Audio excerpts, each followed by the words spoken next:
Hey, how's it going? Right now, I just kind of want to talk about a few things that have been on my mind. And I took some notes here. It's something and some things that I've been noticing about us. And by us, I mean like the general public. And because I live in America and that's where I've spent all of my life, I don't feel like I can really talk too much about other countries and what they're doing, but I have noticed some things similar, and this also is not new, but similar things also going on with the just the citizens and not the ruling class type people. So a while ago, in comment sections where I mostly socialized, I began saying this thing when I noticed a certain set of behaviors, and it was, but it's me. And the me is drawn out with like three or more E's, depending on the emphasis I want to place on my comment. And what that is about is the thing where, well, it's entitlement, like pretty much nutshell right there. But it's a special type of entitlement that I'll usually be commenting on in that way. And that's not exclusive to rich people who are, the ruling class, so to speak, even though we're not supposed to have those in this country. Um, but we do, and I think the democratic experiments here in this country got like derailed and undermined and infiltrated by greedy, selfish interests. And that brings me back to, but it's me.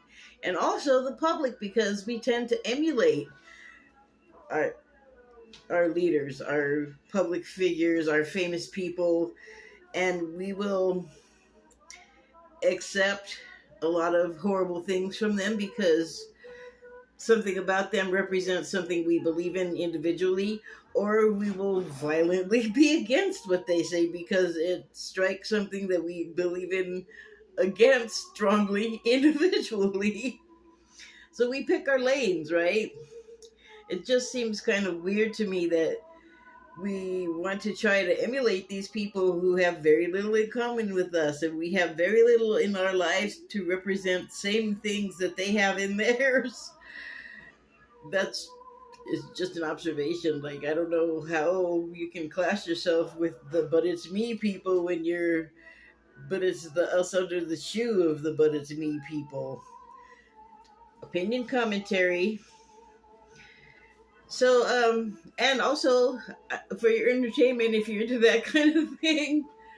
But, I mean, like I said, I've been thinking about this stuff for a long time. This sort of dynamic we have with like the upper class and everybody else, pretty much.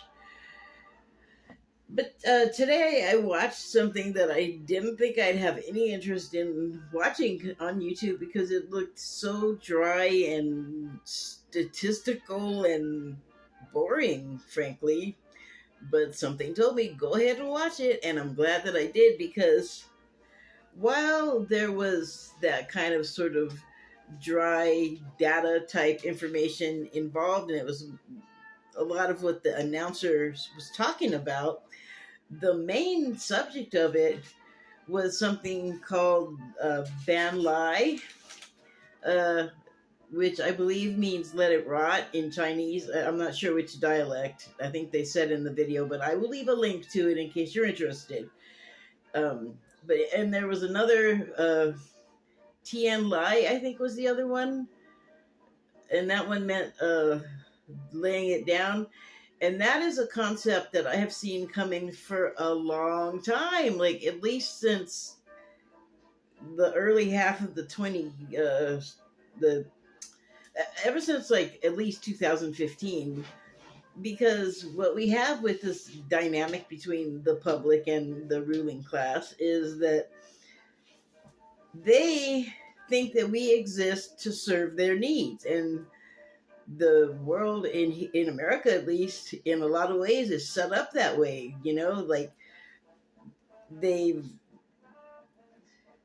financed things in such a way that they expect some control. Like a dude buying you a drink, they think they're going to get to take you to bed.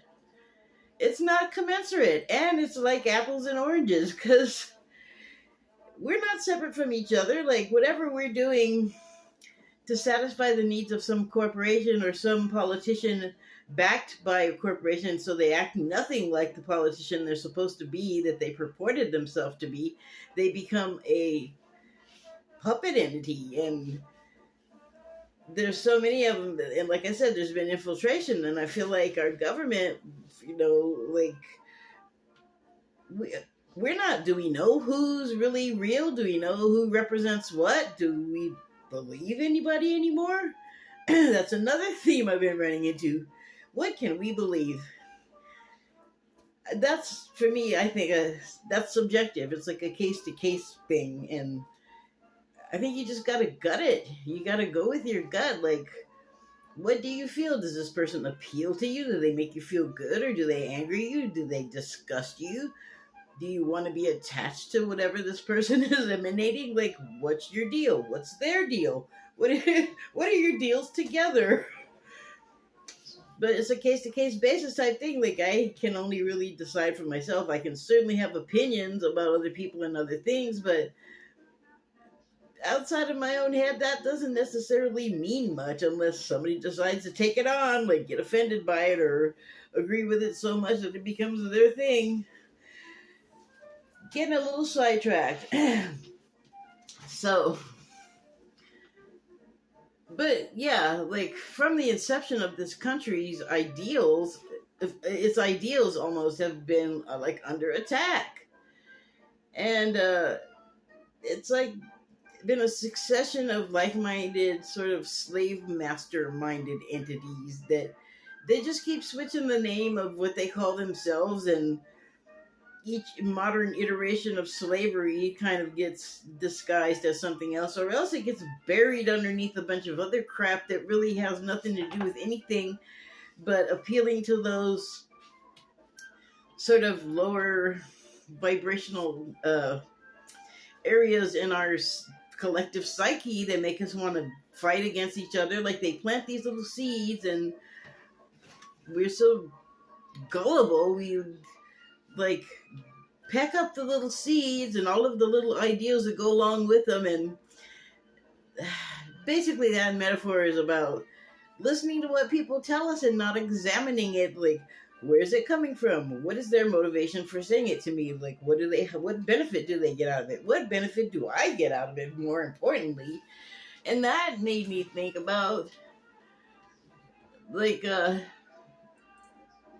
well, they do this thing, the slave master minded, like-minded entities. They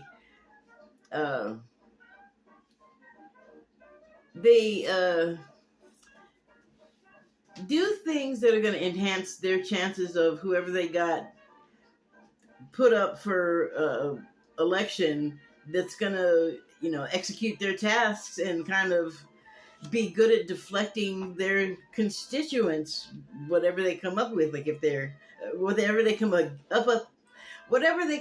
against with them, like maybe there's support, or maybe there's people that are complaining, and they just have to, I guess, find these people that if you give them enough money or whatever the benefit is, they'll say and do anything for you, like whatever you tell them, no matter how destructive it ends up being for like everyone across the board, top to bottom, from the fish head to the tail. Like, it's gonna stink the whole fish, and we forget that. It's weird. But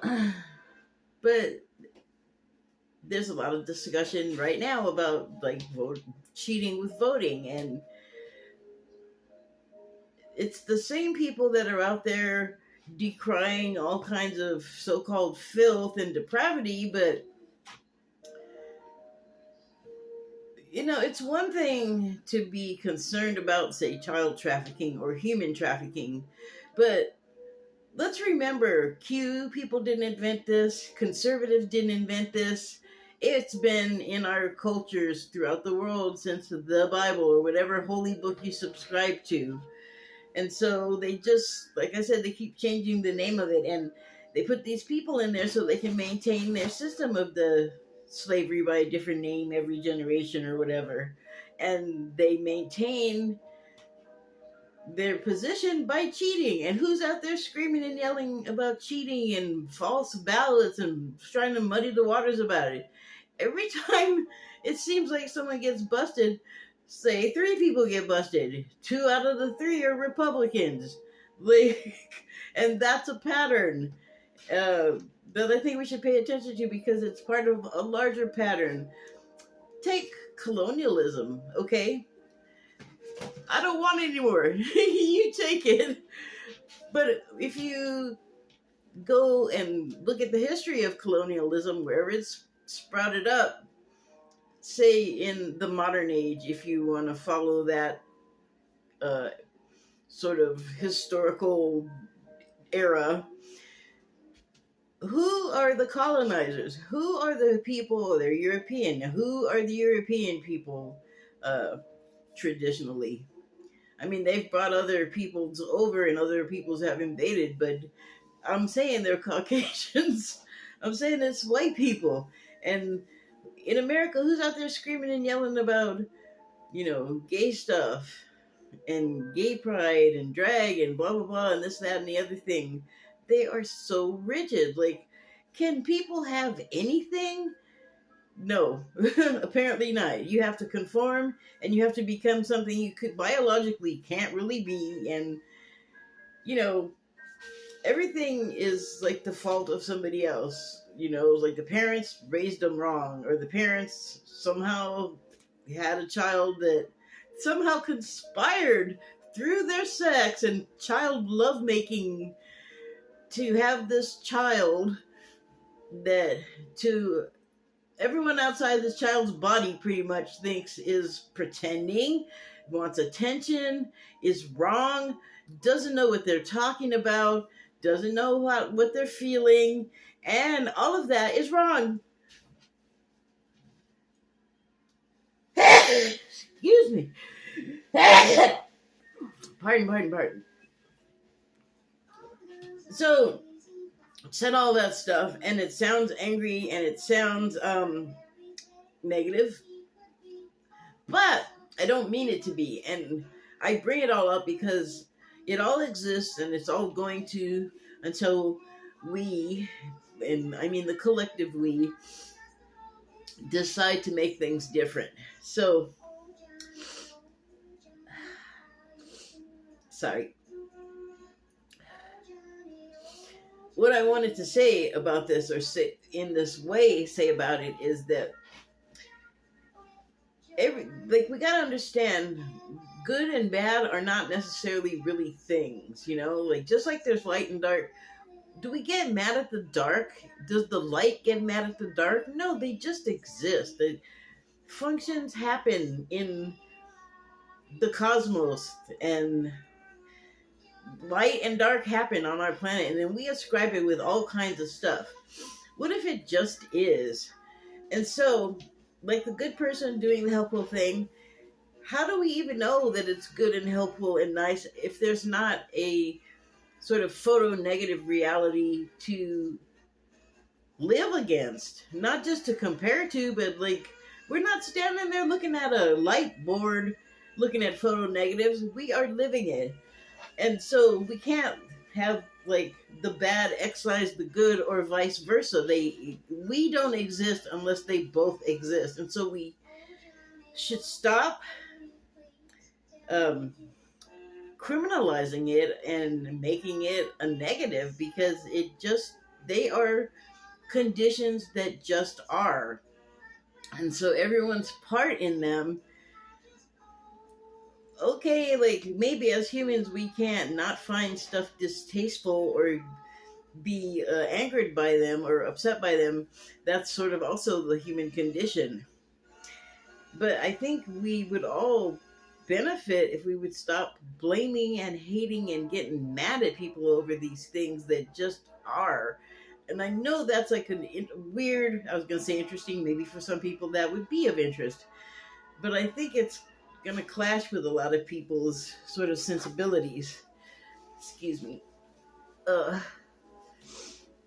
so, when I was talking about, and this goes to how we treat each other, and maybe we can have like more like love and compassion for each other in that light where, I mean, we're sort of just doing our job, in a different sense than how we usually think of it, like not in a labor sense and they're going to work and getting paid sense, but in an eternal sense, like doing the work and putting your pay in the soul bank, Metaphor. Let's see, what else did I want to say? What is that? Oh, yes. So, conditions and blaming each other and having compassion. It feels like right now, because in labor, for example, people are trying to unionize and other humane type activities are happening or trying to make conditions for humans more humane and better. Things are happening and it's rough. Like, the people that are in power, they don't want to just give up. Are you kidding? They got everybody and their dog just doing everything for them. And we're seeing that we're basically being treated like crap and we're getting sick of it. And so we're rebelling. And this now brings me back to the Chinese documentary and the terms about let it rot and lay down. And they concur with something that I've been saying since my first Facebook account, or not Facebook, but Twitter account that I started in like 2015. So I've been saying this thing for a while. People are tired of being treated like doormats and dogs and getting blamed for everything, like inflation. Yes, there are market conditions that happen that fluctuate and change and that are cyclic.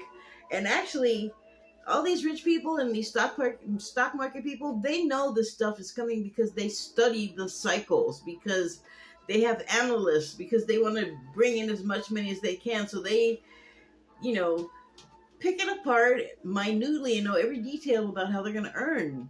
And so everything they're doing, they know they're doing. And right now it's like really evident with the inflation because of just conditions, market conditions, world conditions, conditions created by the pandemic, conditions created by climate change or regular climate events. There's a lot more stuff that affects the economy and things like that. And so there are things that are really out of control of the consumer. Like, we can't control those things. And so what I think is happening right now with inflation and how, as always, it's always had this tone when they explain it of it being the consumer's fault, the citizen's fault. They really has no control over any of that stuff except their buying power. So right now, it's pretty evident that there's price gouging, and that is, I guess, an ever-present part of inflation. Demand and supply stuff happens, and there are opportunists and they're predatory, and it happens.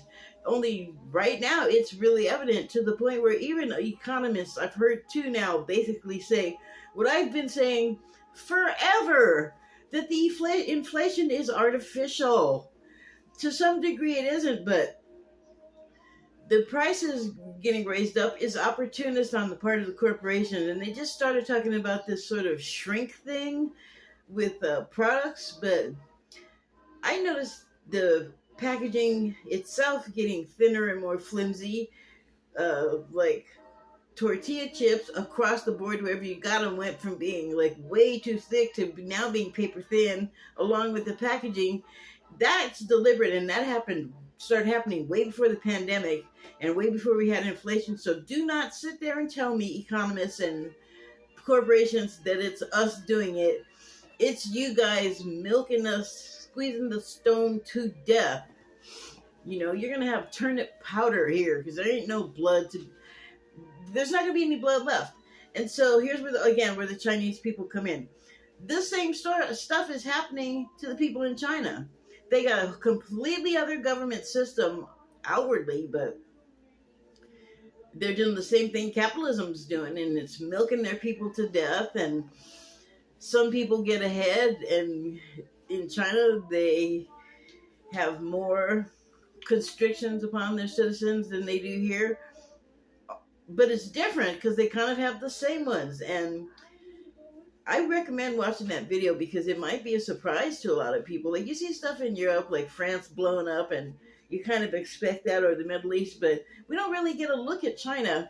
So, let me get to the point about the Chinese people. They're talking about, I believe, millennials, but it's the younger people, and they've had an issue there for a long time with an off male to female ratio, and then they have so many societal like traditions and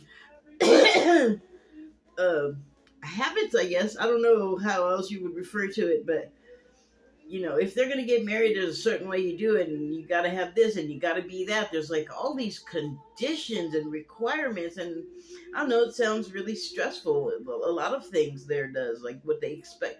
They expect so much from the citizens, and those kids, young people, they're not kids, but they're like, we can't buy a house, we can't afford to get married, and if we got married, we couldn't afford to have kids, and to even get married, first you got to worry about paying for the wedding. So it's like this whole expense thing, and it's like, if you meet someone you actually want to marry, you could just shine all that stuff and go elope or whatever, or get 4 people that you really want to be there, like, I don't know, the parents, the friends, whoever, and just go do it spontaneous. Like, forget all this convention that no one can afford anyway.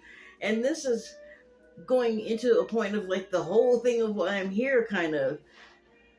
Now they're mad at us, the rich people and the corporations that actually need us to run, which is something else I've been saying since the early 20 whatevers, is that there's more of us than there are of them, and they need us to run their machines and corporations to make their little monies that they're so stingy with that they won't share with us or share time with us. And yeah. I got sidetracked. But now here in America, they're like punishing us in various ways. Like, they were already coming down on women and women's rights, and they're like dismantling school for some reason, and they don't want to do anything about guns because like guns don't kill people, people do. But you can't put all the people in jail. There's still people running around, and there's still all the guns, and nothing changes with that. That's a punishment. That they could like make that condition a hell of a lot better by like letting a few safety measures pass, like a gun seatbelt, for God's sake. Like, do gun safes and locks, that didn't work. We need a little something more. Like, increment that, because the people are getting killed mass, remember? I feel like that's a punishment.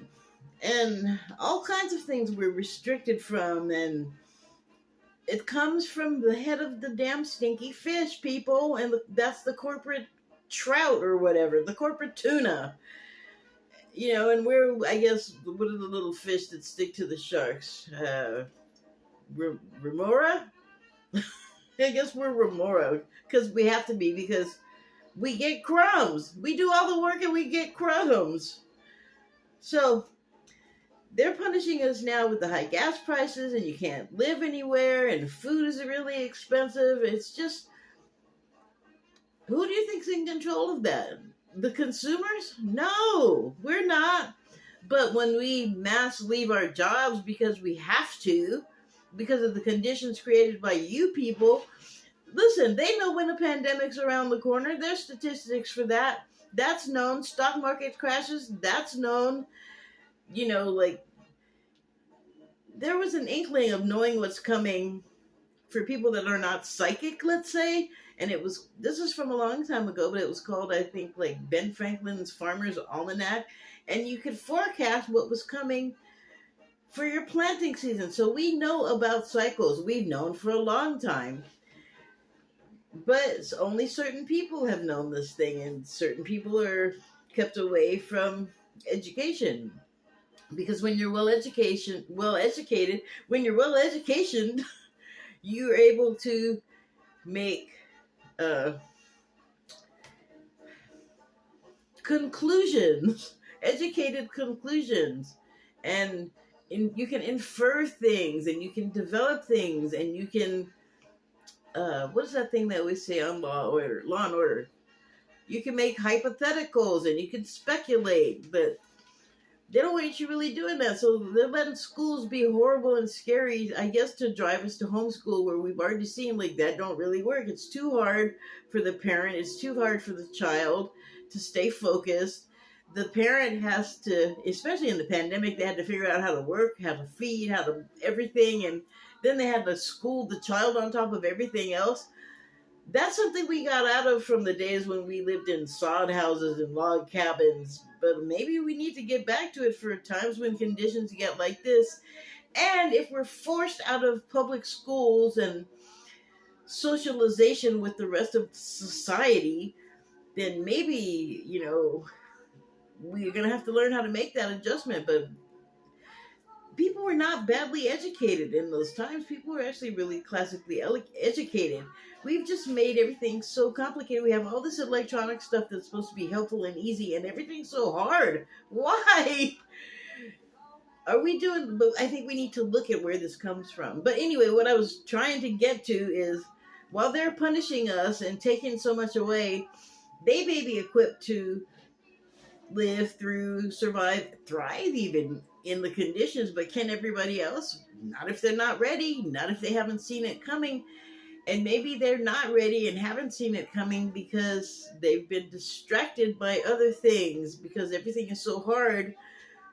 You want to take your mind out of those things, but we've come to a point where doing that has got us to situations that are not great for us right now. Hi, I'm a breath of joy and fresh air. You're welcome. But I'm not trying to be dismal and dim and